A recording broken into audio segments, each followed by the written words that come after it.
My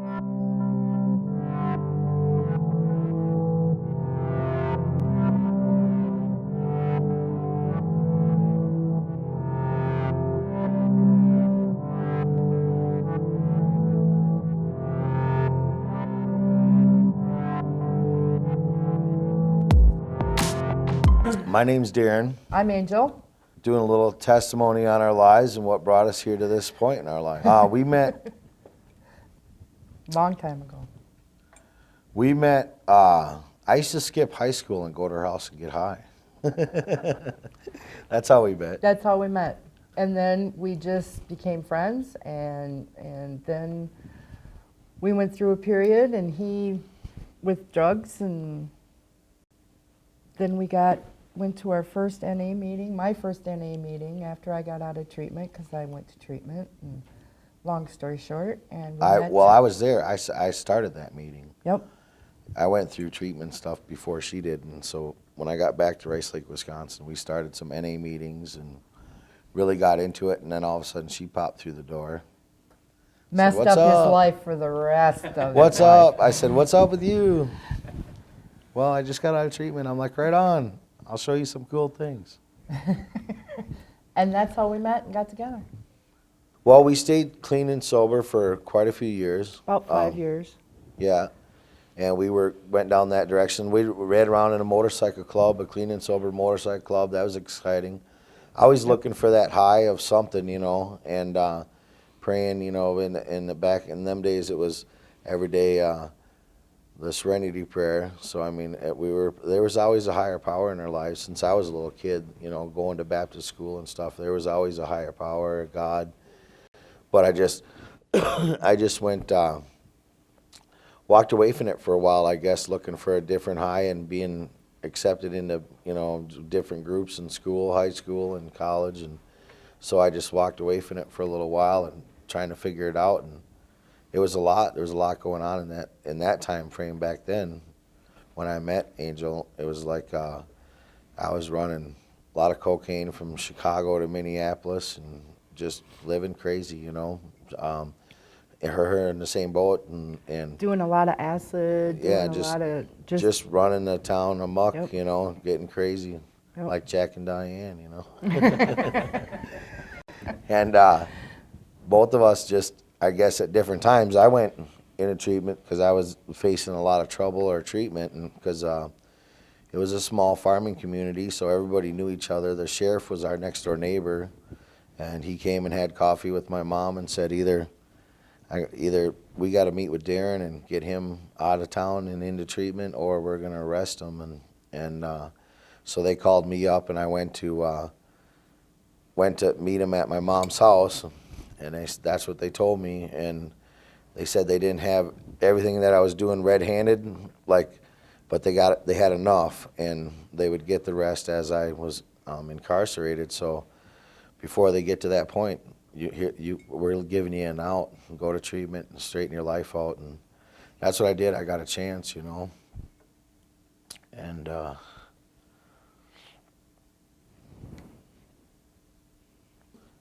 haven't thought about that part of my life for a long time. With me, my mom called me one day and she said, I know you do drugs. Ronnie was 6 months old. I know you do drugs. I've sat on the toilet for 2 weeks thinking about you, she says, and if you don't sign yourself into treatment, I will take your son away from you. And anybody that knows my mom knows that she would have done it. And the next day I signed myself into treatment, and then we got together, and we stayed clean and sober for 5 years, and then we started to drink, and then we... In that time of staying clean and sober, though, like I said, we were riding Harleys, raising hell, just met a bunch of people that were clean and sober in a group in Wisconsin, and we had a good time, and it was all about the fellowship and brotherhood and praying a little bit, but nothing, just always looking for that sober high, Yep. I just remember it, out just 500 of us in a campground just hanging out with bonfires and different groups of people, and not really praying or nothing, but just being together and being sober. And it was a good time in our life. And then, like she said, we got back into it again, moving around the country, doing different things, kind of got back into it again. And that's about the time that meth was coming out. So Yep. guess what? Jump on that train. Let's see what this does. And that's what happened. It just got a hold of us looking for that high again. And Because we had our daughter in '95, Dominique, beautiful daughter. And it was after that. yeah, after that, we got After that, we just, living in Daytona Beach, Florida. yep. Was a bad time. It just was all of a sudden got with another group of people missing whatever, in our life, and then we moved back to Wisconsin, kind of carried it through, got back in Wisconsin, Yep. started doing a lot of work and stuff there. Still searching though. I could just feel it through my life, still searching, for something. Well, at that time, I wanna my skip over dad you. my dad had gotten real sick, and he eventually passed away. And when I lost him, I had a really hard time, and that at that point in my life, he was my higher power. He was my, I would talk to him, because I couldn't get that, what I wanted, that spiritual back, I mean, I've always been a feeler. Like, if I touch you the first time and I get goosebumps, I back up. But if I get a warm feeling, and I've always been that way. And he dreams things, and we lost that. And it was just like we were searching for that again, That high. That high, And then him and I went through a really hard time in our lives, and the meth just got a hold of me, personally. It got a hold of me, and it hung on and hung on and hung on. And it tore my family apart, literally. And She was stashing beer in the closet, drinking yeah, it. So I wouldn't was a find warm out. beer closet drinker. I couldn't believe it. I'm Big like, who time. drinks warm beer? Come on. No, when we moved, the kids couldn't believe it. They were pulling empty six-pack bottles out from Out of the underneath our closet. bed, out I'm from like, the what? closets. Oh yeah, it was bad. Smoking pot every day.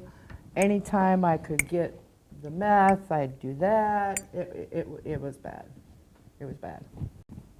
And then we got divorced. The troubles of everything. We got divorced. I was gone a lot, traveling. I always made money on the road, whether it be truck driving or selling Harley parts, running around the country. We built a lot of bikes and went from show to show to show selling Harley parts, and so it was kind of crazy living on the road. We got divorced in '07. 15 years we were married. weren't really together for like 2 years. And then she moved out, but my daughter didn't want to move with her and her new boyfriend, so she wanted me to stay with me. But I was on the road a lot, so I quit being on the road and went home and got a job where I was home at night and stuff, and trying to finish up Dominique's life that we, kind of screwed up more or less because all this turmoil in our lives. Our daughter couldn't, had it tough because, she was just caught in the middle,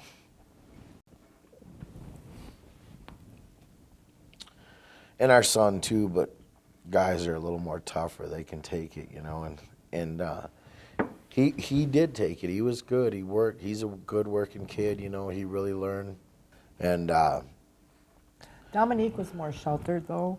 She, because we didn't live the biker lifestyle when she was young, we kind of got out of all that. And so she was more sheltered. She was more, just taken care of more. I mean, Yeah. Ronnie was older. We called him the wire ball because he had ADD out of control, and Yep. And they were starting to stuff pills down his throat all the time and calm him down, and it was a nightmare. But he was just tougher, and where she was, she's got a big heart. She may be tough, but once you get through that toughness, she's got a big heart and falls quick, you know. And so it was kind of nerve-wracking with her until she got older. But we survived, and I had an opportunity to come out here with some money and equipment and start up out here with a friend of mine for 20 years in a bar, and we were going to build a restaurant, you know, and I got that almost done. So I moved out here with Dominique, and then Ronnie came out about a few months later because he didn't have much going on, and I needed some plumbing work, and he knows a lot of construction and plumbing, so he came out. And then Angel, back in Wisconsin with that problem, her hang up, you know. Still at that time, it was the meth. And I got wrapped into it deep, to the point to where I probably would have went to jail, and it was that bad. And he knew that, my kids knew that, everybody was out here. I was, you know, all alone, and I don't do well alone without my kids and him. I just don't. I may not like him, but I don't do well without him. That's what. It's true. I just don't do well. And even though my mom and I are as tight as we are, it's that lost, you know. And even with the meth and everything, I still was lost. So he gave me the opportunity. Hey, you want to come out? You want to help me run this bar? You want to, you know, Get on your feet. get on your away feet, from that. get away from the meth, you know, blah, blah, blah. Like, you know what? Yes. So then I got here, and it you know, it was a little while, but then the meth was there again. Right? Yeah, and we did. We ran the bank. We rock and rolled. We rebuilt this old building, made it beautiful, Which I'm very proud of. And neither one of us. Well, I'm not really so much a seriously drinker or anything. So it went real well because I could keep a clear head. I'm not a drinker, and you know, and she quit pretty much drinking like she was, and On my own. still doing a little meth, and I was watching her closely, you know, but. I'm like, you got to get out, you got to get done, you know. But it came together, and I've always been. People are drawn to me for whatever reason. I can feel it. People feel it, and so the bar was taking off. It was going good, you know. People and loved it. It was really dragging us down until finally He got sick. I got sick. He had a heart I attack. ended up in the hospital with a slice in my intestines, and. Just sick. They said, you're not going anywhere. You're staying here. Blood pressure, medicine, and everything. 6 days he was in the hospital. And then he met his little angel. Yeah, a little lady walked through by the name of Amy, and right at that time I was sleeping, and I woke up as she must have made noise in the door or something. I woke up, and I said, hello. She said, hello, and she's checking, and I says, do you mountain bike? And she says, yeah. How do you know that? I said, I was just dreaming about you 2 seconds when you walked in the door. I'm like, you were riding mountain biking. And she said, are you a Christian? And I said, yeah. And I told her a story about in the Bible camp when I was young in Wisconsin. It was great. I loved going to Bible camp in the summertime. She said, well, can we pray? And I said, yeah, let's pray. I haven't prayed for a long time. Why not? Let's see what happens. Maybe I'll blow up or something. And it was kind of funny, too, because she had said she never works on Tuesdays, and it was a Tuesday. And so it was kind of odd that she was even there on a Tuesday. And so it all, God's amazing now when you look back on it, man. He's amazing. And we got a long ways to go yet to tell you how amazing he is, but this is the beginning of it. And so we prayed. And I felt better. I still had problems. It was early on in my stay at the hospital. So we prayed, and she said, come to church, and left her number and stuff, and said, okay. And we'll jump back and forth a little bit. I was in the hospital. And I was running the bar, okay? And it was really, really, really hard. The kids stepped up to the plate. They helped me a lot. But Joe, the guy that owned the bank, was giving him a hard time, and it was just really stressful. I mean, he had his heart attack, his mom flew out.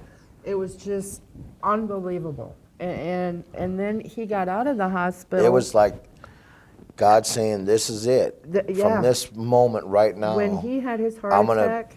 I mean, by Amy coming into the picture and everything that was happening with this bar and the people and the money that was owed, it was just, this is it. This is, your life's gonna change right now or you're gonna die, you know. That's the way it felt. It's like, And that's the way I felt when he landed in front of me in the hallway from his heart attack.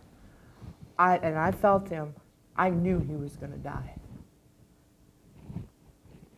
and I was like, it was, that I had to change something. And then a few weeks went by after that.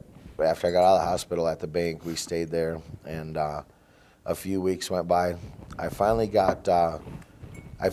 was able to, well, I had all these excuses the first weekend about coming here to Harvest Hills. I'm tired, I just got out of the hospital. I had all these excuses, so I missed that first Sunday I was out. I met Amy the Monday after that. We had coffee sitting right here, and when I walked through the door, I was like, I could just feel this sensation of, wow, this is gonna start over, you know, in another chapter. And we sat here and talked and prayed. And for me, Amy kept prodding me to come to church, and finally we just did. And wow, what an experience, you know. Wow. There's that high. There's that I high. found that high. There's that high I've been looking for. Yep. All I had to do was look up and say a little Yep. prayer, you know. We walked out of church that day, and the color that was outside God. driving back to Sturgis was amazing. It was. It was like everything was so It was bright and colorful. I'm so like, are you seeing green. this? I'm looking at her, And and I'm she's like, looking at what? him, and I'm How going, bright everything is? I'm like, yeah. Yeah, it was. What was in that coffee at church? You know? Not even, and I seen my dad and my grandparents for the first time, and I bet you 6 months when I came to church for the first time, when I came here the first time. I felt this amazing high, and I grabbed my crosses, you know, because these are, my grandmother gave me these, and I never take them off. My dad's chain and my grandmother's crosses. Never take them off. And it was just, I closed my eyes and I seen them. And I cried and I cried. And it was just amazing. And then, like he said, we left and it was just like, wow, I found it. I found where I needed to be, where I found my home. And A peace, that high, you know, that. the serenity, the Yeah. calmness, the amazing things that have happened to us in 3 months, okay? No math. I don't even have an urge for that anymore. And for me, that's a lot. That, ask him. My kids can't even believe it. My son is like, Mom, I am so proud of you. And you know what? I don't have anything to be thankful for except for the man upstairs. He's the one that did it. And Harvest Hills and everybody here. And it's family, you know?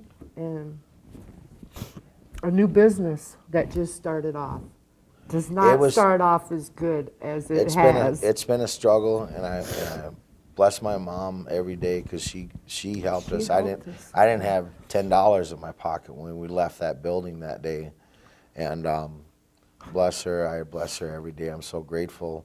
And then coming here, and I remember like the third week we were coming here or something. I'm like, man, I don't even have a couple dollars to throw in the tray, and I really want to throw something in there because I just feel I need to, you know. And I get a call that morning before church. Hey, can you bring me to Deadwood and drop me off quick? I said, sure. You got $20? And he's like, yep, I do. And I'm like, perfect. It's amazing. There's my tube. That morning I ran down to Deadwood quick and back and into church, and I was like, nice.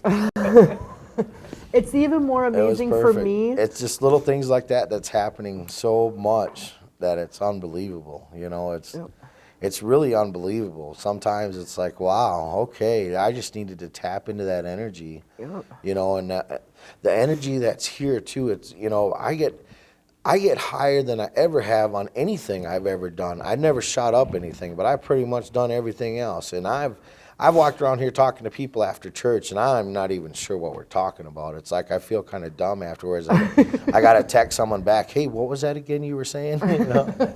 I'm just so high from it all, you know?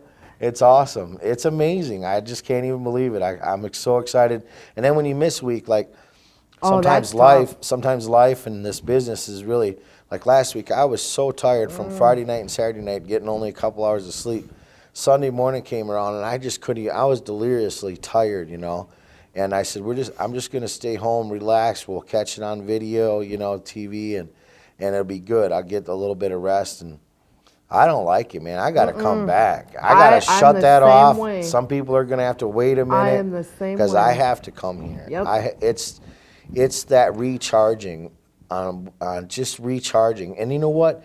Things in the business and everything, when I miss, like last Sunday I missed, and all week it's just been little things that are just troublesome. Yep. That haven't been. And it's like, oh man, what, you know, give me problems today.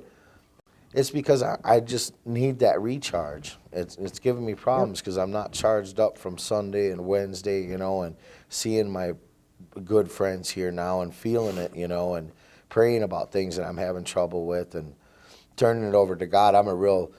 I got to analyze everything, so it's real. And I'm a control freak, so turning things over is really hard for me. Yeah, both of us get together and we're tearing it apart and saying, all right, you know. But it's been amazing, and you know, life is messy. When I seen that message right away, I was like, wow, is that so true? Life is messy. And it is. And I don't like to call it church for me because it's not church for me. You know? Well, people have that mindset, church being so controlled. You're a and, sinner, you know, you're this, you're that. That's why, you know, I talk about being in Bible school and Baptist school when I was a kid and going through summer camps, Bible camp stuff. It was all awesome, but as I grew into that teenagerhood and got in wrong groups and started raising, you know, craziness every day, I thought, man, I'm so bad and such a sinner that I can't. That's too much for me. I don't want to, you know, I'm just can't do it. I feel too bad if I'm over there, you know. It would make me feel bad doing what I was doing, so I wouldn't even think about that. It's like close the door on that over there, you know. And that's why it took me a little time to get into the door here, because I had no idea church was like this. I mean, there's a stage with a band. This is church? Nice. Right on. Let's see what happens. Right? The pastor plays guitars. What? You know, I mean, come on. What church does that? You know, but it's amazing. And this message, I mean, this is it. It's so simple, you know. It is. After you think about it and see it, life is messy. You don't have to come clean. Just come. And I tell people that all the time in the cab that I've gotten to know either from the bar or now that I'm giving them rides and stuff. And you can tell they talk about certain things that they're searching. They're searching just like I was searching, you know. And it feels so strong. It's like sometimes I wonder if I scare them a little bit, because it's like, man, I can feel what you're going through right now. You're on a search. Here, I give them a card or something. Here, I got something. You'll find that search. You know? And at my work, and I talk to my two girls that I work with, and my boss is this little short thing, and she's a dreamer. Okay. And it's like her and I don't even have to say things, you know, because she just knows, and it's really weird. And then the other girl that I work with, she believes, but she is in the situation that she doesn't think that she's believing the right way, you know. And she says, Angel, every time you hug me, every time you talk to me, every time we talk about, you know, I get this feeling from you. I feel when when you touch me. And I've heard that from a lot of people that have touched me.